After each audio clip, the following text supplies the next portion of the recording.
السلام علیکم، بسم اللہ الرحمن الرحیم۔ ہم آپ کو یوٹیوب کے اس منفرد چینل میں خوش آمدید کہتے ہیں۔ اگر آپ نے ابھی تک ہمارا چینل سبسکرائب نہیں کیا تو اسے سبسکرائب کیجیے۔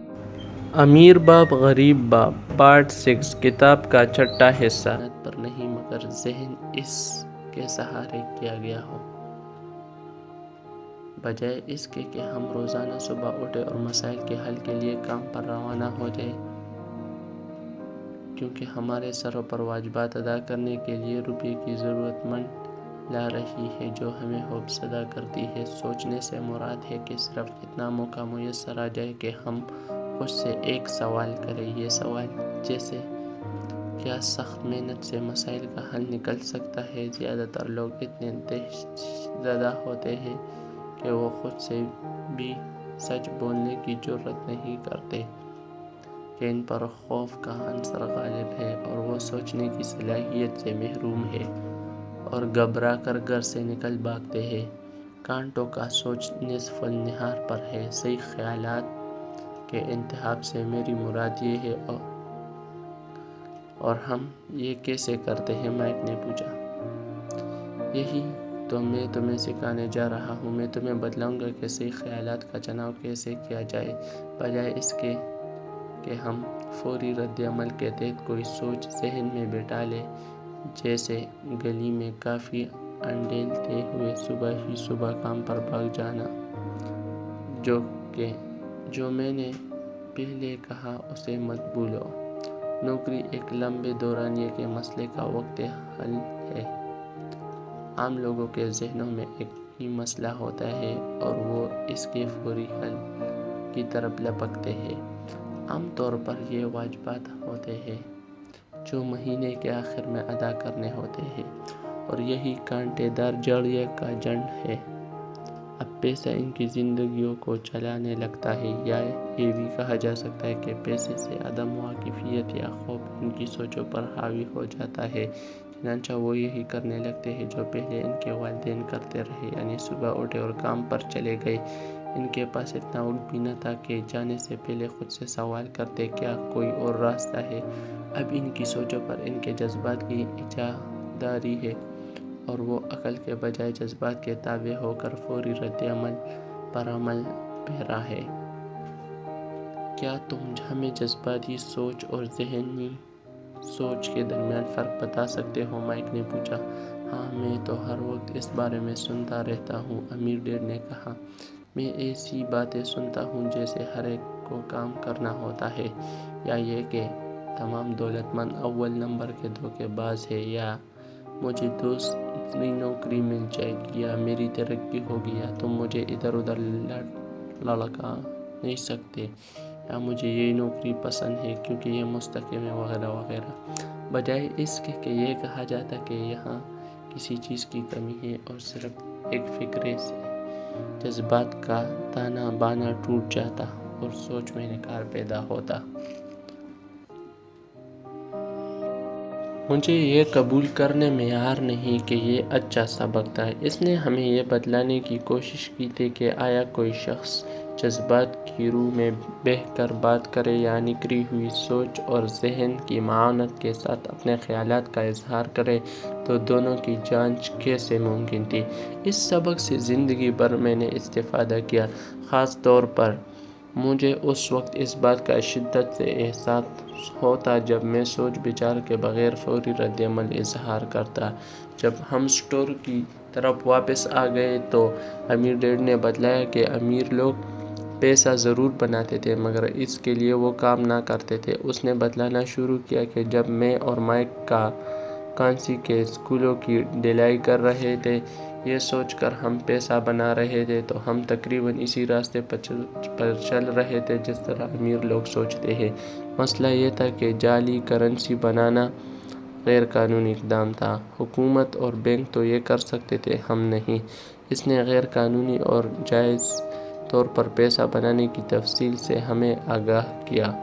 امیر باپ نے ہمیں یہ بتلایا کہ اس بات کو جاننے کے باوجود کہ دولت ایک سراب ہے، یہ ایسے ہے جیسے گدھے کے آگے متعلق گاجر۔ امیر لوگ پیسہ اس لیے اکٹھا کرتے کہ ان کا خوف اور لالچ ان کی آنکھوں پر پٹی باندھ دیتا ہے۔ وہ اس حقیقت کو فراموش کر کے زبردستی اپنے آپ کو یقین دلاتے ہیں کہ دولت سراب نہیں، حقیقت ہے پیسہ بنایا جاتا ہے۔ لوگوں کی کثیر تعداد اعتماد اور جہالت کے اس افسوس اور کرشمہ سازی کے زیر اثر گدے کی اس ناپائیدار عمارت کو کھڑے رکھے ہوئے ہے اور اس میں حقیقت کا رنگ بھرتے ہیں جس کی وقت فی الحقیقت گدھے کی گاجر سے بھی کم ہے۔ اس نے امریکہ کے گولڈ اسٹینڈرڈز کے بارے میں بات کی اور ہمیں بتلایا کہ ہر ڈالر کے بدلے اتنی مالیت کی چاندی اسٹیٹ ریزروز میں موجود ہوتی ہے۔ جس بارے میں اسے فکر تھی وہ یہ تھا کہ افواہ پھیلی ہوئی تھی کہ ایک دن ہم گولڈ اسٹینڈرڈ کو ترک کر دیں گے اور ہمارے ڈالروں کے بدلے اتنی مالیت کی چاندی خزانے میں نہیں رکھی جائے گی۔ جب یہ ہوگا لڑکوں تو قیامت برپا ہوگا۔ غریب متوسط طبقے کے لوگ اور جاہل صرف اس بنا پر برباد ہو جائیں گے کہ اب تک وہ اسی خیال میں مست ہوں گے کہ پیسہ حقیقت ہے اور جس فرم یا حکومتی ادارے میں وہ کام کر رہے ہیں ان کی دیکھ بھال کرے گی۔ اس دن ہمیں سمجھ نہ آیا کہ وہ کیا کہہ رہا تھا مگر وقت کے ساتھ ساتھ اس کی باتیں سمجھ آتی گئی۔ وہ دیکھنا جسے دوسرے دیکھنے سے محروم رہتے ہیں۔ اپنے اسٹور کے باہر ٹرک میں بیٹھنے سے پہلے اس نے کہا لڑکوں کام کرتے رہو مگر جتنی جلدی تنخواہ کے بارے میں بھول جاؤ اتنا ہی تمہارے لیے بہتر ہوگا۔ اپنے دماغ کو استعمال کرو، مفت کام کرو اور جلد ہی تمہارے ذہن میں ایسی تجویزیں ابھریں گی جن کو بروئے کار لا کر میری تنخواہ سے کئی گنا زیادہ کمائی کر سکو گے۔ تمہیں وہ چیزیں دکھائی دیں گی جو دوسروں کی نظر سے اوجھل ہیں، ایسے مواقع جو ان کی نظروں کے سامنے بکھرے ہوئے تھے۔ اکثر لوگوں کو یہ مواقع دکھائی نہیں دیتے کیونکہ وہ پیسے اور تحفظ کی تلاش میں ہوتے ہیں اور وہی انہیں ملتے ہیں۔ ایک دفعہ جب تم ایک موقع کو دیکھ لو گے تو باقی زندگی مواقع ملتے رہیں گے اور پھر ان کی کمی نہ ہوگی، اور جب ایسا ہوگا تو میں تمہیں ایک اور چیز سکھاؤں گا، یہ سیکھ لو تو زندگی کے بدترین پھندے تمہارے نزدیک بھی نہ پٹکنے پائیں گے۔ تمہیں کانٹوں کے جھنڈ میں جانے کی ضرورت نہ رہے گی۔ مائک اور میں نے اسٹور سے اپنا سامان اٹھایا اور ہاتھ ہلا کر مسز مارٹن کو الوداع کہا۔ ہم اسی پارک میں واپس آ گئے اور پرانی والی جگہ بیٹھ گئے۔ ہم گھنٹوں وہاں بیٹھے باتوں میں مشغول رہے۔ اگلا ہفتہ میں نے اسکول میں سوچ بچار اور بات چیت میں بسر کیا اور اگلے 2 ہفتے ہم سوچتے رہے، باتیں کرتے رہے اور اسٹور میں مفت کام کرتے رہے۔ دوسرے ہفتے کے اختتام پر ایک بار پھر میں نے مسز مارٹن کو الوداع کہا اور کامک بکس کے اسٹینڈ پر حسرت سے نگاہ ڈالی۔ 30 سینٹ فی گھنٹہ اجرت کے نہ ملنے سے سب سے بڑا نقصان یہ ہوا کہ میں ان کتابوں کی خریداری سے محروم ہو گیا۔ اچانک جب میں اور مائک مسز مارٹن سے رخصت لے رہے تھے تو میں نے ایک ایسا کام کرتے دیکھا جو اس نے پہلے کبھی نہ کیا تھا۔ میرا مطلب ہے کہ اس نے ایسا کیا تو ضرور ہوگا مگر میں نے کبھی اس طرف دھیان نہ دیا۔ مسز مارٹن کامک بک کے سامنے کے صفحے کو درمیان میں سے کاٹ کر آدھی کر رہی تھی۔ وہ اس کا اوپر کا حصہ اپنے پاس رکھ کر باقی کتاب کو گتے کے ڈبے میں پھینک رہی تھی۔ جب میں نے اس سے اس کا سبب پوچھا تو اس نے کہا میں اوپر کا آدھا صفحہ اس آدمی کو واپس کر دیتی ہوں جو یہ کتابیں تقسیم کرنے آتا ہے اور باقی کتاب پھینک دیتی ہوں۔ اس سے نئی کتابیں لیتی ہوں تو بدلے میں وہ مجھے رعایت دیتا ہے۔ وہ 1 گھنٹے کے بعد آنے والا ہے۔ ہم نے 1 گھنٹہ انتظار کیا۔ جب تقسیم کنندہ آیا تو میں نے اس سے التجا کی کہ آیا وہ کامک بکس لے سکتے تھے جنہیں وہ واپس لے کر جا رہا تھا۔ اس نے جواب دیا کہ اگر ہم اسی اسٹور پر کام کر رہے تھے تو یہ کتابیں ایک شرط پر ہمیں مل سکتے تھے، اگر ہم انہیں دوبارہ فروخت نہ کریں۔ میری اور مائک کی پارٹنرشپ دوبارہ شروع ہو گئی۔ مائک کے گھر کی زیر زمین منزل میں ایک کمرہ خالی تھا جو کسی کے استعمال میں نہ تھا۔ ہم نے اسے صاف کیا اور کتابیں یہاں جمع کرنی شروع کر دیں۔ جلد ہی ہم نے ایک کامک بک لائبریری کا اجراء کیا۔ مائک کی چھوٹی بہن کو ہم نے ساتھ ملایا جو پڑھنے کی شوقین تھی اور اسے ہیڈ لائبریرین مقرر کیا۔ وہ ہر بچے سے لائبریری میں داخلے کے 10 سینٹ وصول کرتی۔ لائبریری کے اوقات 2:30 سے 4:30 دوپہر تھے اور اسکول کے اوقات کے بعد یہ روزانہ کھلتی۔ ہمسایوں کے بچے جو ہمارے گاہک تھے 2 گھنٹے کے دوران جتنی بھی کامک بکس چاہتے پڑھ سکتے تھے۔ اس لیے تو یہ اچھا موقع تھا کیونکہ اگر بازار سے وہ یہ کتابیں خریدتے تو ہر کتاب کی قیمت 10 سینٹ تھی، جبکہ 2 گھنٹوں میں وہ 5 سے 6 کتابیں پڑھ لیتے اور انہیں صرف 10 سینٹ ادا کرنے پڑتے۔ لائبریری سے نکلتے وقت مائک کی بہن ان بچوں کی تلاشی لیتی کہ کہیں وہ کوئی کتاب تو گھر نہیں لے جا رہے۔ وہ ان کتابوں کی لسٹ بناتی، ان بچوں کے نام لکھتی جو وہاں آتے، وہ کون تھے اور آیا انہوں نے کوئی تجویز پیش کی۔ 3 ماہ کے دوران میری اور مائک کی آمدنی تقریباً $9.50 فی ہفتہ ہو گئی۔ مائک کی بہن کو $1 ہفتے کے دیے جاتے اور اسے آزادی تھی کہ وہ جتنی مرضی کامک بکس چاہے پڑھے۔ اسے یہ سہولت مفت فراہم کی گئی۔ یہ کتابیں پڑھنے کی فرصت اسے کم ہی نصیب ہوتی کیونکہ وہ ہر وقت اسکول کی پڑھائی میں لگی رہتی۔ مائک اور میں نے اپنا کام جاری رکھا اور باقاعدگی سے ہر ہفتہ اسٹور میں مفت کام کرتے رہے۔ اس دوران وہاں سے اور ارد گرد کے دوسرے اسٹوروں سے کامک بکس اکٹھی کر لاتے۔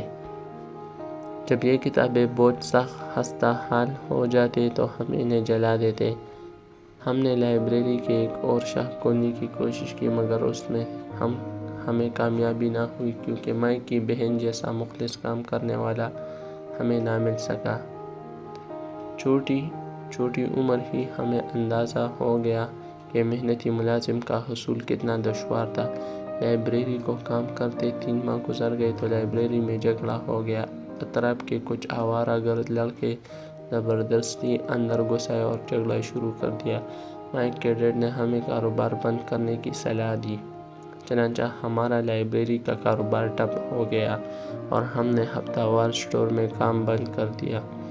تاہم امیر ڈیڈ ہمارے سے خوش تھا کیونکہ وہ اب ہمیں کچھ اور چیزیں سکھانا چاہتا تھا۔ ہم نے اپنا پہلا سبق اچھی طرح سیکھا تھا اور وہ ہم سے مطمئن تھا۔ ہم نے پیسے کو کام میں لانے کے بارے میں سیکھ لیا تھا۔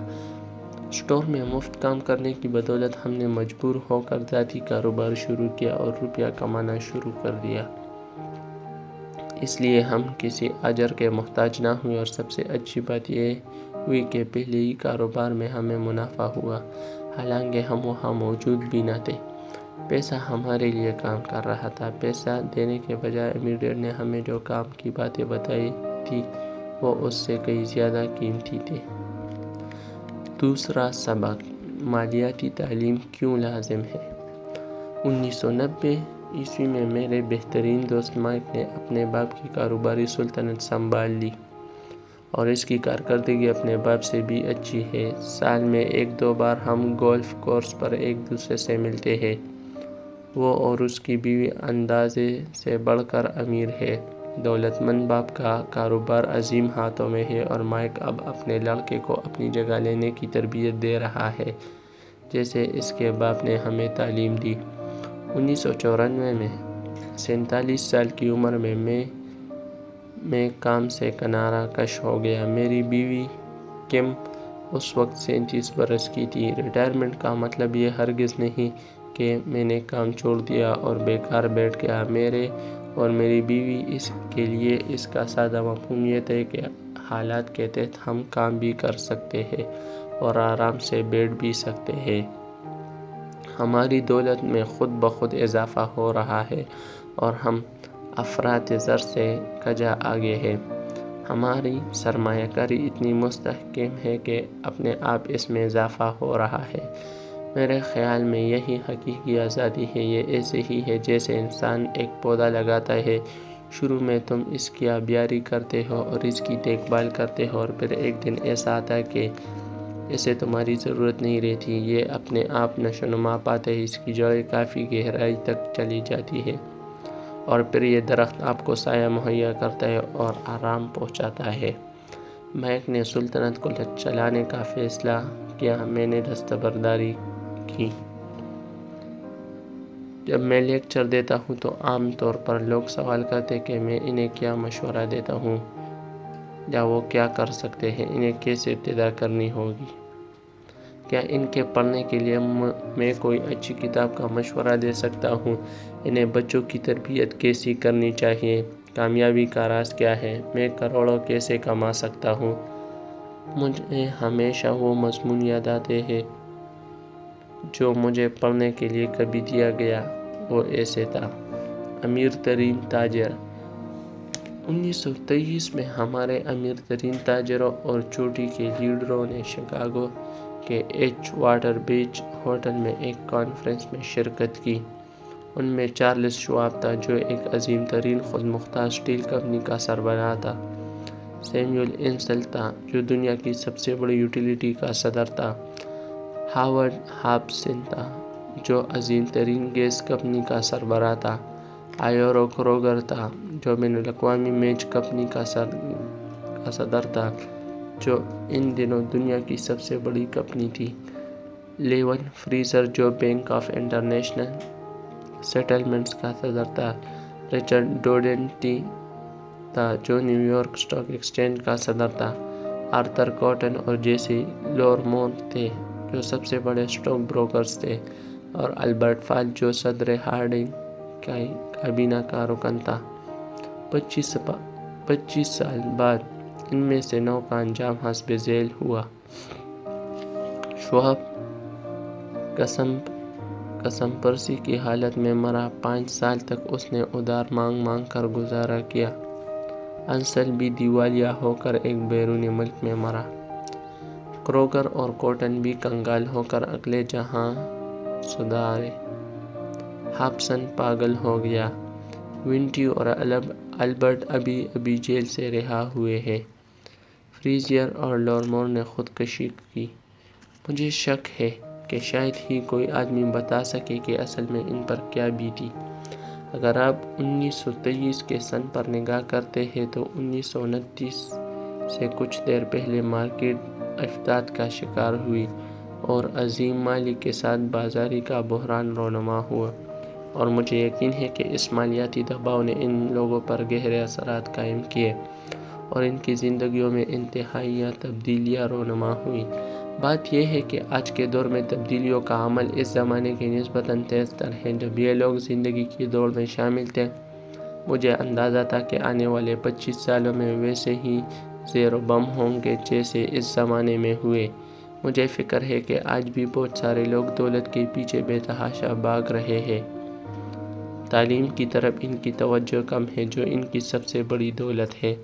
اگر لوگوں میں لچک ہے اور وہ کھلے ذہن سے سیکھنے کو تیار ہے تو ان تبدیلیوں کے باوجود وہ امیر سے امیر تر ہوتے جائیں گے، اور اگر انہوں نے یہ سوچا کہ پیسہ ہی تمام مصائب کا حل ہے تو مجھے ڈر ہے کہ انہیں مشکلات کا سامنا ہوگا۔ ذہانت سے مسائل کا حل نکلتا ہے اور روپیہ آتا ہے۔ ذہانت کے بغیر پیسہ جلد ہی رخصت ہو جاتا ہے۔ زندگی میں زیادہ تر لوگ اس حقیقت کے ادراک سے نابلد رہتے ہیں۔ اس چیز کی اہمیت نہیں کہ آپ نے کتنا پیسہ کمایا، البتہ یہ بات اہم ہے کہ آپ نے کتنا بچایا۔ ہمیں بہت سی کہانیاں سننے کو ملتی ہیں کہ فلاں غریب نے لاٹری میں اتنا پیسہ کمایا اور ایک دم امیر کبیر بن گیا اور پھر دوبارہ مفلس ہو گیا۔ ان کا ہزاروں لاکھوں کا انعام نکلتا ہے مگر تھوڑی مدت بعد وہ دوبارہ کلاش ہو جاتے ہیں۔ ہمیں ان پیشہ ور کھلاڑیوں کے بارے میں بتایا جاتا ہے جو 24 سال کی عمر میں کروڑوں ڈالر کماتے ہیں مگر جلد ہی تقریباً 34 سال کی عمر تک کسی پل کے نیچے بچھونا بچھا رہے ہوتے ہیں۔ آج کے اخبار میں ایک نوجوان باسکٹ بال کے کھلاڑی کے بارے میں خبر ہے جس کے پاس صرف 1 سال پہلے کروڑوں ڈالر تھے۔ آج اس نے دعویٰ کیا کہ اس کے دوست، اس کا وکیل اور اس کا اکاؤنٹنٹ یہ تمام دولت چٹ کر گئے، اور آج کل وہ ایک گیس اسٹیشن پر گاڑیوں کی دھلائی کر رہا ہے۔ اس کی عمر صرف 29 سال ہے۔ بعد میں اسے یہاں سے بھی جو اب مل گیا کیونکہ اس نے ہاتھ سے وہ انگوٹھی اتارنے سے انکار کر دیا تھا جو اسے چیمپئن شپ جیتنے کے اعزاز میں دی گئی تھی۔ اس کی کہانی چھاپ کر اخبار والوں کو بہت فائدہ ہوا۔ وہ اس کے خلاف عدالت میں دعویٰ دائر کر رہا ہے۔ اس نے اسٹیشن کے مالکوں پر نسلی تعصب برتنے کا الزام لگایا ہے اور پھر غالباً اس کی کل کائنات یہ انگوٹھی ہوگی۔ اس کا کہنا ہے کہ اگر یہ انگوٹھی اس سے چھن گئی تو وہ ریزہ ریزہ ہو کر بکھر جائے گا۔ 1997 میں مجھے بہت سے ایسے لوگوں کے بارے میں علم ہے جو کروڑ پتی بن رہے ہیں۔ 20ویں صدی ایک دفعہ پھر اپنے جوبن پر ہے اور جبکہ میں اس بات پر خوش ہوں کہ لوگ جلد جلد دولت مند بن رہے ہیں، میں انہیں پھر خبردار کر رہا ہوں کہ قطع نظر اس کے کہ وہ کس طرح امیر سے امیر تر ہو رہے ہیں، زیادہ اہم یہ ہے کہ آخر میں وہ کتنا بچا پاتے ہیں اور کتنی نسلوں تک یہ چلتا ہے۔ چنانچہ جب لوگ پوچھتے ہیں میں کب شروع کروں اور کہاں سے یا مجھے جلد امیر ہونے کا طریقہ بتاؤ تو عام طور پر وہ میرے جوابوں سے بہت مایوس ہوتے ہیں۔ میں ان سے وہی کچھ کہتا ہوں جو مدتوں پہلے میرے امیر ڈیڈ نے مجھ سے کہا تھا جب میں بہت چھوٹا تھا، اگر تم امیر ہونا چاہتے ہو تو مالیاتی سوجھ بوجھ حاصل کرو۔ جب بھی میری اس سے ملاقات ہوتی تو وہ اس بات پر زور دیتا اور بار بار یہی بات دہراتا تاکہ مجھے اچھی طرح ذہن نشین ہو جائے۔ جیسا میں نے پہلے آپ کو بتلایا کہ میرا پڑھا لکھا باپ مجھے کتابیں پڑھنے کی تلقین کرتا اور میرا امیر ڈیڈ ہمیشہ اسی بات پر زور دیتا کہ مالی سوجھ بوجھ کی مکمل مہارت حاصل کروں۔ اگر تم امپائر اسٹیٹ بلڈنگ بنانا چاہتے ہو تو پہلے زمین میں ایک گہرا کھڈا کھود کر اس میں مضبوط مصالحہ بھرو۔ اگر ایک مکان بنانا چاہتے ہو تو بنیاد میں 6 انچ موٹی کنکریٹ کی تہ ہی کافی ہوگی۔ زیادہ تر لوگ امیر بننے کی اس دوڑ میں 6 انچ موٹی کنکریٹ کی تہ پر امپائر اسٹیٹ بلڈنگ تعمیر کرنا چاہتے تھے۔ ہمارے نظام تعلیم کی بنیاد زمینداری نظام کے دور میں رکھی گئی، جو ابھی بھی ایسے مکان بنانے پر یقین رکھتا ہے جن کی بنیاد دوسرے سے موجود نہیں۔ ابھی تک مکانوں کے ہماری نظام تعلیم کی بنیادی زمینداری نظام کے دور میں رکھی گئی، جو ابھی بھی ایسے مکان بنانے پر یقین رکھتا ہے جن کی بنیاد سرے سے موجود نہیں۔ ابھی تک مکانوں کے فرش کچے ہیں، چنانچہ جب طالب علم اسکولوں سے گریجویشن کرتے تو انہیں کسی قسم کی مالی تربیت نہیں ہوتی اور ایک دن بے خوابی کے عالم میں سر پر قرضے کے بوجھ سمیٹے ہمارے یہ امریکن ڈریم کے متلاشی اپنے مالی مسائل کا حل یوں ڈھونڈتے ہیں کہ جلد سے دولت حاصل کرنے کا کوئی نسخہ تلاش کر لیتے ہیں اور پھر اونچی عمارت کی تعمیر شروع ہوتی ہے۔ اس کی بلندی میں روز بروز اضافہ ہوتا ہے اور جلد ہی امپائر اسٹیٹ بلڈنگ کی جگہ پیسا کا ٹیڑھا مینار ظہور پذیر ہوتا ہے اور راتوں کو نیند پھر سے غائب ہو جاتی ہے۔ میری اور مائک کی حالت جدا تھی۔ ہمیں شروع سے ہی ایک مضبوط مالیاتی وضع کرنے کی تربیت دی گئی تھی اور بڑے ہو کر ہمارے لیے دونوں متبادل اختیار کرنے ممکن تھے۔ بات یہ ہے کہ اکاؤنٹنگ دنیا میں خشک ترین مضمون ہے اور بعض دفعہ یہ انسان کو بدخواست بھی کر دیتا ہے، لیکن اگر امیر بننا ہے اور لمبا عرصہ امیر رہنا ہے تو یہ مضمون سب سے اہم ہے۔ مسئلہ یہ ہے کہ اس طرح کا روکاپی کا موضوع بچوں کو کیسے پڑھایا جائے۔ اس کا جواب یہ ہے کہ اسے سادہ بنائیں اور تصویروں کے ذریعے اپنے بچوں کو اس طرف راغب کریں۔ میرے امیر ڈیڈ نے مائک اور مجھے ایک مضبوط مالیاتی بنیاد فراہم کی۔ چونکہ ہم بچے تھے لہٰذا ہمیں سکھانے کے لیے اس نے ایک سادہ طریقہ ایجاد کیا۔ کئی سالوں تک وہ تصویریں بناتا رہا اور الفاظ بولتا رہا۔ مائک اور میں ان سیدھی سادی تصویروں کو بخوبی سمجھ گئے۔ پھر پہیلیوں کی باری آئی، روپے کی ترسیل کے بارے میں آگاہی ہوئی اور بعد ازاں امیر ڈیڈ نے عددوں کی جمع تقسیم شروع کر دی۔ آج مائک مالیاتی کے پیچیدہ مسائل کو چٹکی بجاتے میں حل کر لیتا ہے کہ اسے یہ کرنا ہے، اسے بلین ڈالرز پر مشتمل سلطنت کو چلانا ہے۔ مالیات جس میں بھی خاصا ماہر ہوں، اگرچہ میری سلطنت کا حجم چھوٹا ہے، لیکن ہم دونوں نے یہ تعلیم ایک ہی وقت، ایک ہی جگہ اور ایک ہی شخص سے حاصل کی۔ آگے چل کر میں بھی انسانی تصویروں کی پیشکش کرتا ہوں جو میرے امیر ڈیڈ نے ہمارے لیے استعمال کیے۔ اگرچہ یہ تصویر میں عام فہم ہے، مگر دو چھوٹے لڑکوں کو دولت کمانے کے لیے انہوں نے مضبوط اور گہری بنیاد مہیا کی۔ پہلا اصول: تمہیں ایک اثاثے یا جائیداد اور ایک ذمہ داری یا بوجھ کے درمیان فرق معلوم ہونا چاہیے۔ اگر امیر بننا ہے تو تمہیں صرف اس فرق کا ادراک ہونا چاہیے، یہ پہلا اصول ہے، اور صرف یہی ہے۔ ہو سکتا ہے کہ بظاہر یہ محض حیث حد تک سادہ دکھائی دے، مگر بہت سے لوگوں کو علم نہیں کہ یہ اصول کتنا اہم ہے۔ اکثر لوگ مالیاتی کشمکش میں فقط اس لیے مبتلا رہتے ہیں کہ انہیں ان دونوں کے درمیان فرق کی شناخت نہیں ہوتی۔ امیر لوگ جائیدادیں حاصل کرتے ہیں، غریب اور متوسط طبقے کے لوگ بوجھ لائبلٹی میں یہ سمجھ کر اضافہ کرتے ہیں کہ وہ اثاثے بنا رہے ہیں۔ جب امیر ڈیڈ نے مجھے اور مائک کو اس بارے میں سمجھایا، ہم نے خیال کیا کہ وہ ہمارے ساتھ مذاق کر رہا تھا۔ ادھر ہم تھے تقریباً نوعمر جو امیر بننے کا راز جاننا چاہتے تھے، اور ادھر وہ ہمیں یہ جواب دے رہا تھا۔ یہ اتنا سادہ اور عام فہم تھا کہ مدتوں ہم نے اس پر غور نہ کیا۔ اثاثہ ایسٹ کیا ہوتا ہے؟ مائک نے پوچھا۔ ابھی اس کی فکر نہ کرو، اس نے کہا۔ ابھی اس خیال کو ذہن میں جگہ بنانے دو، یہ بالکل سادہ ہے۔ تمہاری زندگی میں تمہارا کوئی منصوبہ ہوگا اور مالی لحاظ سے تم اچھے رہو گے۔ یہ ایک سادہ خیال ہے، اس لیے زیادہ تر اس پر توجہ نہیں جاتی۔ آپ کا مطلب یہ ہے کہ ہمیں صرف ایسٹ کے بارے میں جاننے کی ضرورت ہے اور اسے حاصل کر کے ہم امیر بن جائیں گے؟ میں نے پوچھا۔ امیر ڈیڈ نے اس بات میں سر ہلایا۔ یہ اتنا ہی سادہ ہے؟ اگر یہ اتنا آسان ہے تو پھر ہر شخص امیر کیوں نہیں؟ میں نے پوچھا۔ امیر ڈیڈ مسکرائے۔ کیونکہ لوگوں کو اثاثے اور ذمہ داری کے درمیان فرق معلوم نہیں۔ مجھے یاد ہے کہ میں نے پوچھا، اگر یہ اتنا سادہ ہے تو پھر بڑے اتنے احمق کیوں ہیں؟ وہ اس کے بارے میں جاننا کیوں نہیں چاہتے؟ ہمارے امیر ڈیڈ نے چند منٹوں میں ہم پر اثاثوں اور ذمہ داریوں کے درمیان فرق کو واضح کر دیا۔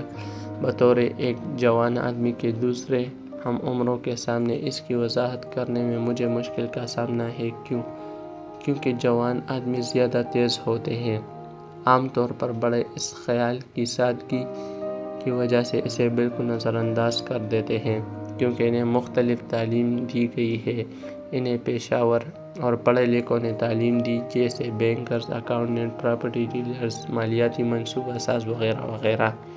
مشکل تب ہوتی ہے جب ہم پڑھے لکھے لوگوں کو وہ سب کچھ بھلانے کا کہتے ہیں جو انہوں نے پڑھا ہے، یا چاہتے ہیں کہ وہ دوبارہ بچے بن جائیں۔ ایک ذہین جوان آدمی عام طور پر سادہ اور عام فہم معاملات پر زیادہ توجہ نہیں دیتا۔ دولت مند ڈیڈ نے کس کے اصول کو اپنایا تھا، یعنی کیپ اٹ سمپل اسٹوپڈ۔ اس نے دو لڑکوں کے لیے اسے آسان بنایا اور ان کی مالی بنیاد مستحکم ہو گئی۔ تو پھر مشکل کیسے پیدا ہوتی ہے؟ یا یہ کہ اتنی سادہ چیز کو اتنا پیچیدہ کیسے بنا دیا گیا؟ کوئی بھی شخص اثاثہ کیوں خریدے گا جو در حقیقت ایک بوجھ ہے؟ اس کا جواب بنیادی تعلیم میں مضمر ہے۔ ہم فقط تعلیم پر اپنی توجہ مرکوز رکھتے ہیں اور مالی تعلیم کو قابل اعتنا نہیں گردانتے۔ اثاثے کا کیا مطلب ہے اور مالی بوجھ کی تعریف کیا ہے، یہ فقط الفاظ نہیں۔ اگر آپ واقعی الجھن میں پڑنا چاہتے ہیں تو ان الفاظ یعنی ایسٹ اور لائبلٹی کے معنی ڈکشنری میں دیکھیں۔ میں جانتا ہوں کہ ایک مستند اور تجربہ کار حساب دار کو ان کا مفہوم سمجھ میں آ جائے گا، مگر ایک عام انسان کے پلے کچھ بھی نہ پڑے گا۔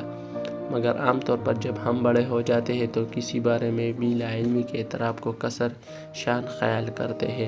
جب ہم لڑکے تھے تو امیر ڈیڈ نے ہم سے کہا، اثاثے کی تعریف لفظوں میں نہیں ہندسوں میں ہوتی ہے، اور اگر تم ہندسوں کو پڑھنے کے علم سے لابلد ہو تو تمہیں اثاثے اور ایک گڈھے کے درمیان کوئی فرق دکھائی نہ دے گا۔ حساب کتاب کے بارے میں میڈیٹ کا کہنا تھا، ہند سے بے معنی ہے جب تک تمہیں اہلیت نہ ہو کہ ہند سے تمہیں کیا بتلا رہے ہیں، یعنی ہند سے شناسی کا فن اہم ہے۔ ہند سے جو حقائق بیان کر رہے ہیں اسے شناسائی زیادہ ضروری ہے۔ بہت سے لوگ پڑھتے ہیں مگر انہیں یہ معلوم نہیں ہوتا کہ وہ کیا پڑھ رہے ہیں۔ پڑھنے کے ساتھ ساتھ سمجھنے کی ریڈنگ کمپریہنشن کہتے ہیں، اور پڑھنے کے ساتھ ساتھ جاننے کی استعداد کا معیار سب میں الگ ہوتا ہے۔ مثال کے طور پر حال ہی میں نے نیا VCR خریدا ہے۔ اس کے ساتھ ایک کتاب چاہتا جس میں اس کو چلانے کی ترکیب بتلائی گئی۔ میں صرف یہ چاہتا تھا کہ اپنی مرضی کے پروگرام ریکارڈ کروں جو جمعے کی رات ٹی وی سے نشر ہوتی تھی۔ میں نے کتابچے کو پڑھنے کی انتہائی کوشش کی، میرا سر گھوم گیا مگر کچھ سمجھ نہ آیا۔ آپ کے ساتھ کا شکریہ۔